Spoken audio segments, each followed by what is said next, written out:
Samahan niyo ako ngayon mga kop magluto ng yellow bean.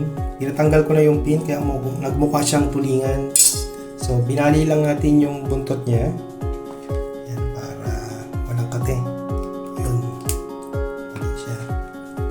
At pinalinisan ko na lang sa palengke. Pinatanggal ko na ng asang tsaka ng bituka pero walang kat dito.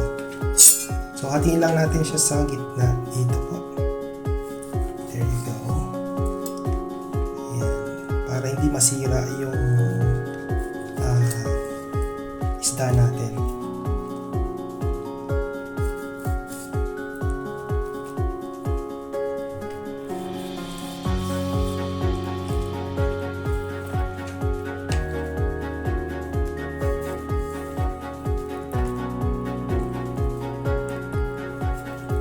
There you go. Babalutin natin sa dahon ng saging. So itadarang lang natin sa apoy para maging flexible yung dahon.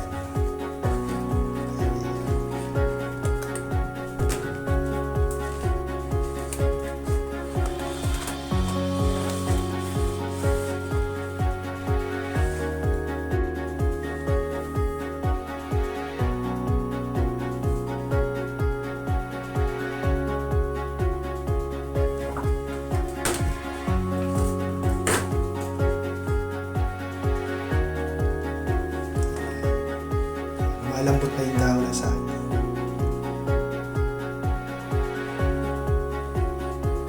At the same time, malitrisit pa.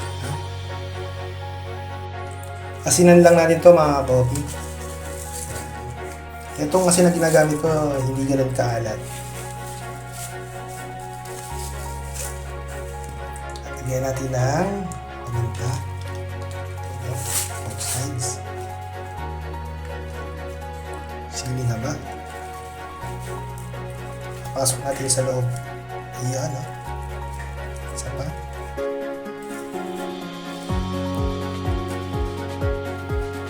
Lagyan natin na sibuyas. Luya. And bawang. At yung authentic natin, yung kamyas na sariling tanim at pinatayo ko sa Batangas. At papalutin natin siya sa atin para hindi masira.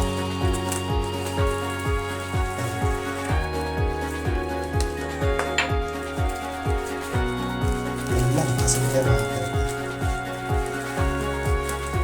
sana papadagdag dito ng authentic flavor.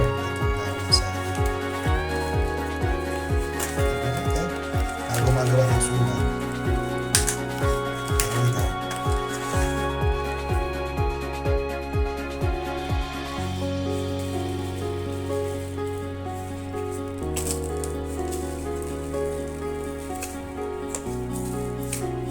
Huwag kayong matakot pag nasobrang sasin.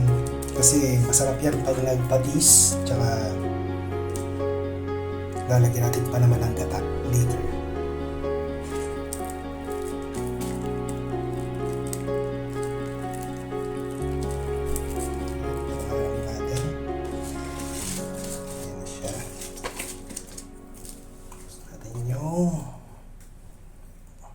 Paminta.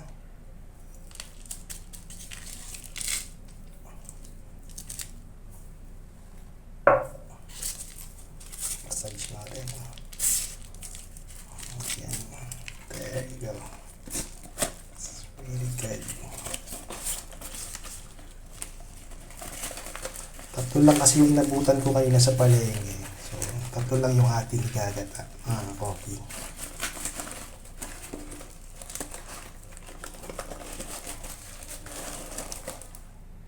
Mas maganda sana kung may palayok tayo at lulutuin sa uling. But since hindi available dito yon sa bahay ko sa Manila, so gamit tayo ng pressure cooker na lang. You notice walang tali siya. Okay lang yan. Ang importante, hindi maghiwa-hiwala yung isda pag naluto.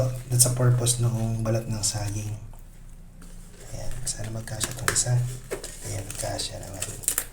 And then lalagyan lang natin siya ng tubig. Yan na po. Level lang kasi. Lagyan din natin ng suka. Konting suka lang mga ka-coffee. Para tumagal yung ating gatang yellow bean kahit wala sa rep. Then ipe-pressure cook lang natin to mga ka-coffee for 30 minutes hanggang lumambot hanggang sa tinik. Ibusan natin mga ka-coffee yung kakang gata. And we'll cook this for another 15 minutes. Hindi na natin ito tatakpan mga ka-coffee.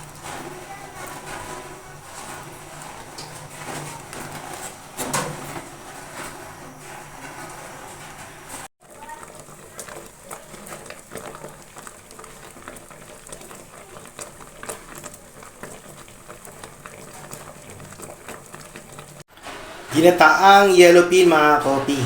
Tara, kain tayo.